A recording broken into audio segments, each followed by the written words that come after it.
Okay, so have you ever had that feeling? You're walking along, everything's fine, and suddenly, bam, you've got like a giant wad of gum stuck to your shoe. Ugh, the worst. Right. It's annoying, slows you down, but you can keep going, right? Yeah, you kind of have to. Well, today we're diving into something kind of similar, but maybe a little more serious.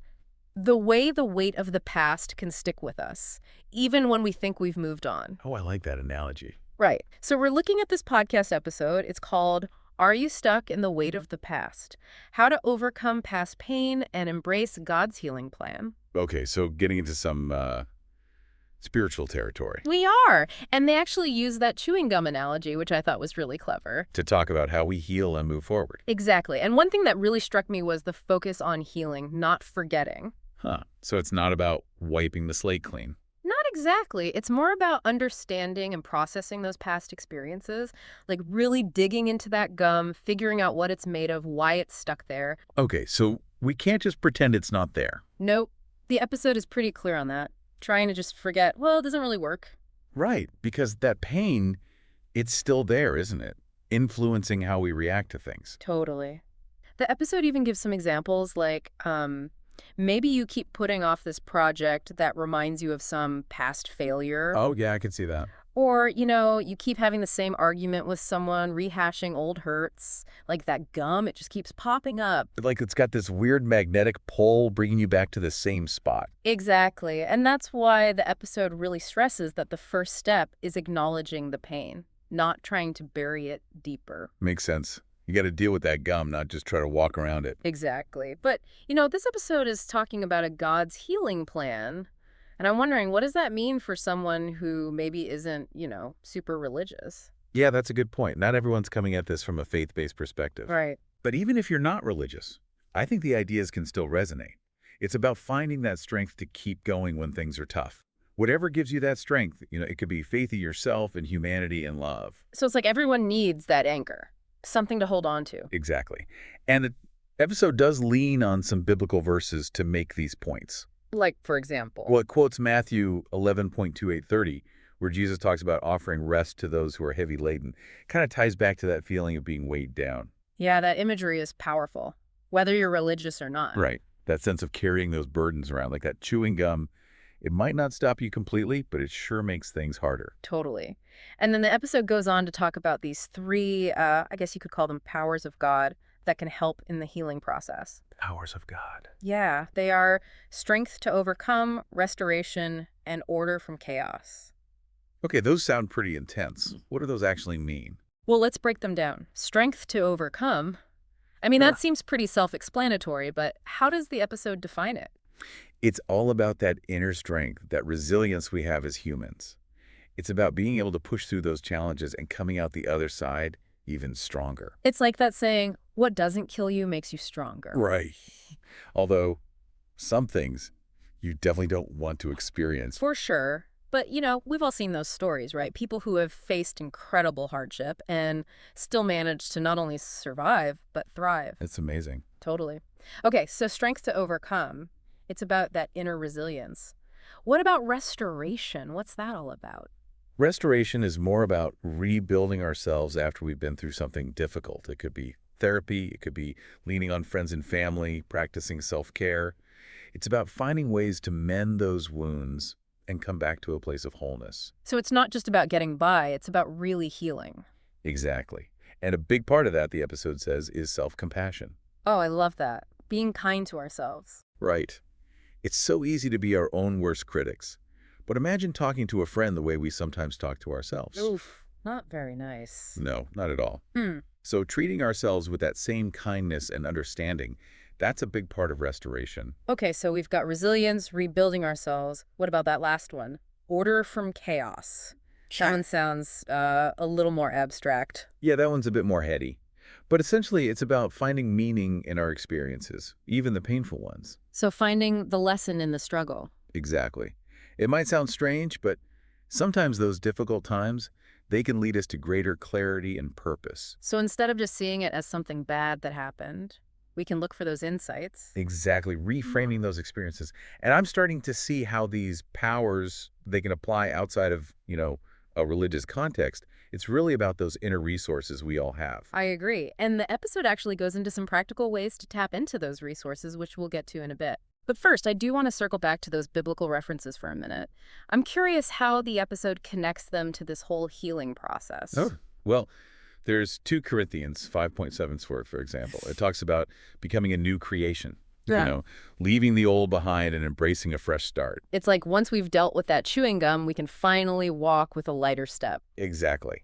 And that theme of letting go continues with Psalm 55.22, which talks about casting your burdens because, well, you're cared for. Even for someone who isn't religious, that idea of surrendering your worries, that can be comforting, right? Absolutely. It's like saying, okay, I can't control everything. I'm going to trust that things will work out. Okay, so we've got acknowledging the pain, finding that anchor, understanding those 3 powers, resilience, rebuilding, finding meaning. Yeah, it's a lot to unpack. It is. What's standing out to you so far? What's interesting is how those biblical references are used to illustrate these ideas that are pretty universal, really.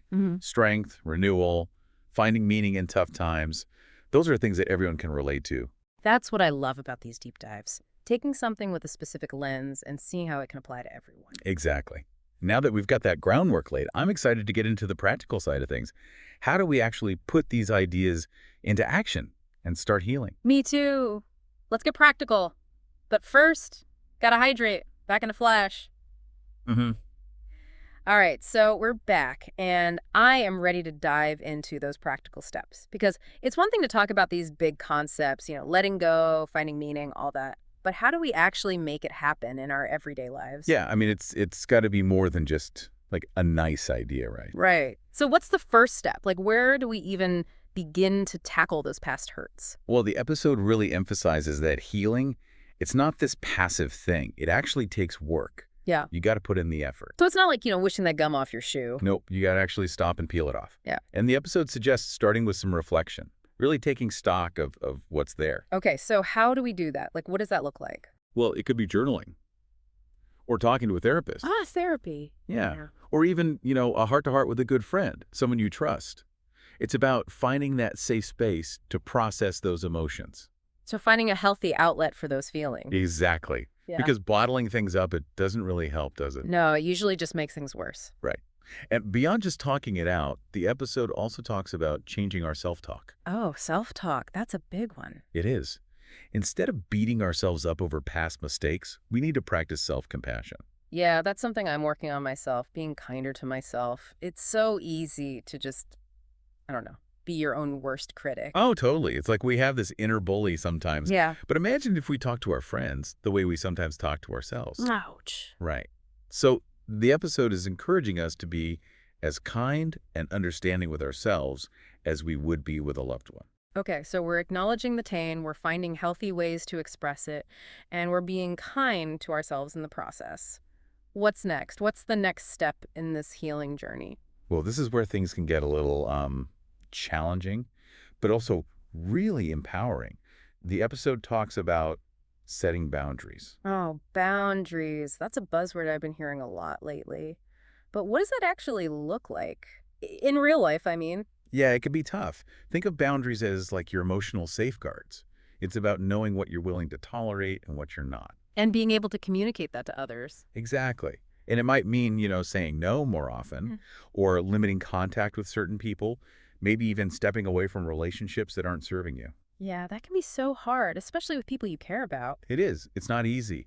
But Yeah. sometimes prioritizing your own well-being, it means making those tough choices. It's like you're allowed to protect your own space, your emotional space. Exactly. It's not selfish. It's essential for healing. Yeah. You deserve to be in environments and relationships that nurture you, not drain you. It's like creating that safe space to heal, like we were talking about earlier. Right. Okay, so we've talked about acknowledging the pain, finding healthy outlets, self-compassion, setting boundaries. We've covered a lot. What else does the episode offer?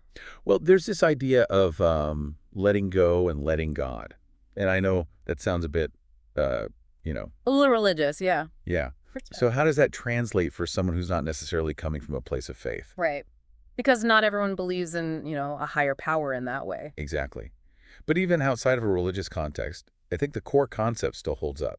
It's about surrendering control, accepting that we don't have all the answers, and trusting that things will, unfold as they should. So instead of trying to force things, you kind of go with the flow. Exactly. And whether you call that intuition, aligning with your values, or faith in something bigger, that shift in perspective can be really powerful. And this idea of surrendering control, it actually leads into the next big concept, forgiveness. Oh, forgiveness. That's a tough one. I mean, how do you actually forgive someone who's hurt you deeply? Sometimes it feels impossible. I hear you. Forgiveness is often the most challenging part of healing, but it can also be the most freeing. But first, I think it's important to clarify what forgiveness actually is, because there are a lot of misconceptions out there. Yeah, like what does it actually mean to forgive? It doesn't mean saying what they did was okay, or that you condone their actions. It's not about them at all, really. So it's not about letting them off the hook. No, it's about you.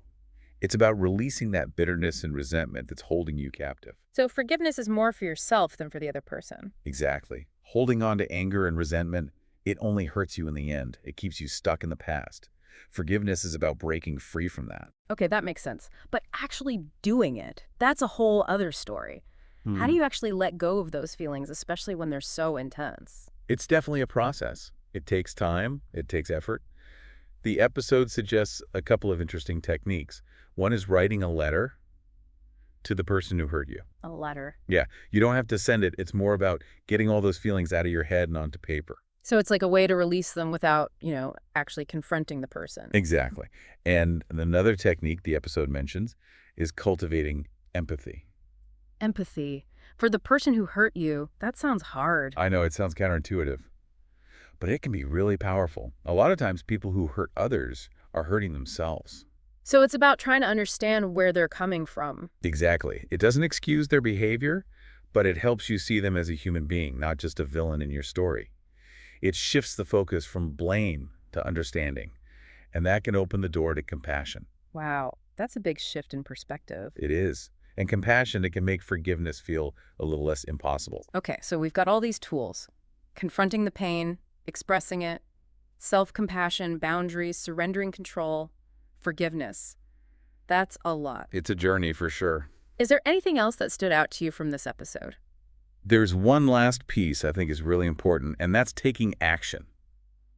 You can't just think about these concepts, you got to put them into practice. So it's not just about understanding it intellectually, it's about actually doing something. Exactly. The Okay. episode is all about making that conscious decision to move forward, to let go of the past and create a better future. So not waiting for some magical moment when all the pain disappears. Nope. Healing, it's a journey, not a destination.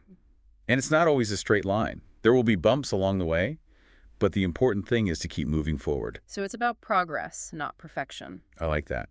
And the episode actually gives a really helpful tip for getting started. It says, what's one tiny thing you can do today to address that thing from your past? Okay, I like that. It's breaking it down into something manageable. Right. So maybe it's journaling for 5 minutes, Mhm. or scheduling that therapy appointment, or even just making an effort to be a little kinder to yourself today. Little acts of self-care can be so powerful. They can. And each step builds momentum. It's like a snowball effect. One small action can lead to bigger and bigger changes over time. And we don't have to do it alone, right? There's support out there. Absolutely. Find someone you trust, a support group, a spiritual community if that's your thing. There's power in shared experiences. It's like that saying, if you want to go fast, go alone. If you want to go far, go together.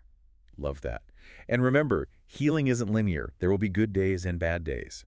Be patient with yourself and celebrate every step forward. Okay, so much good stuff here. I feel like we've covered so much ground. What stands out to you the most? What message should we really take away from this? Well, the episode ends on a really powerful note.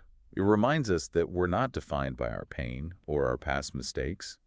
We're defined by our resilience, our capacity for growth, and our belief in a brighter tomorrow. That's a beautiful message, especially when you're in the thick of it, Yeah. when it feels like that chewing gum will never come off. Exactly. It's a reminder that we're all capable of healing. We can transform our pain into strength, and we can create a future that's full of joy and purpose. Wow, this has been such an eye-opening conversation. We've explored so many valuable concepts, practical tips. But before we wrap up, what's one small step our listeners can take today to start applying these ideas to their own lives? That's a great question. I think a great starting point is to just acknowledge one thing from your past that's been holding you back. Just name it, bring it into the light. Yeah, that simple act of awareness can be so powerful. It can. And remember, healing's a journey. Be patient with yourself. Celebrate every small victory and trust that you've got the strength to overcome anything. This has been incredible. So many great insights for healing and letting go.